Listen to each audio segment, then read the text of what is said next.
Hello again, it's Gina with the SBDC in Amarillo. We're here updating you on the governor's press release that he did a few minutes ago. If you missed that, we're going to run through some of the highlights.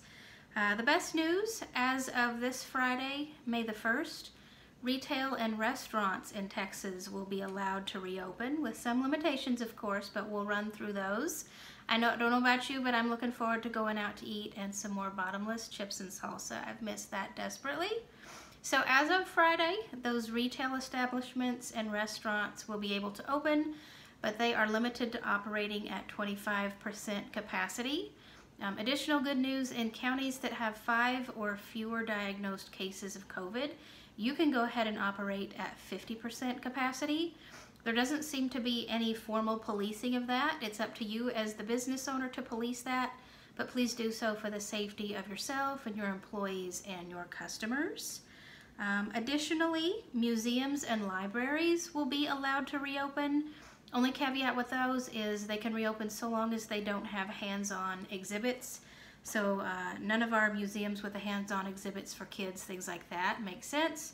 Those cannot reopen. Something that the governor did stress was all of these new rules will allow retail and restaurants to open. It's not mandatory.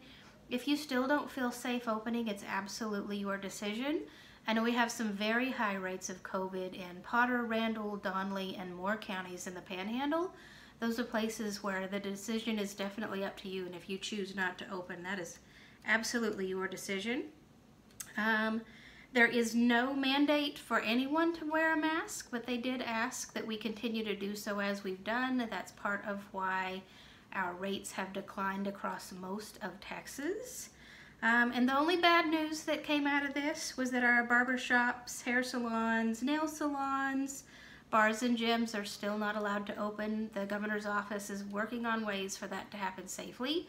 The issue with those is that there's no way, especially in a hair salon or nail salon, there's no way to operate those and keep people 6 feet apart.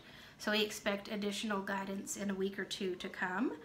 So all of this is phase 1 of the governor's plan. Phase 2 will roll out on May 18th. It would expand additional capacity for retail, going from the standard 25% to 50% for all. But the governor's office is monitoring the COVID numbers closely, and there's got to be a decrease in those numbers over the next 2 weeks for phase 2 to kick in. So stay tuned as we learn more. We will post. There is a guide on the governor's website explaining all of this in more detail, but the governor's website is currently crashed because we all want the information.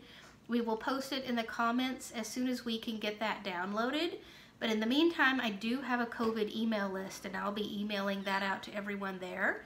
If you go to our website, it's wtsbdc.com/COVID-19.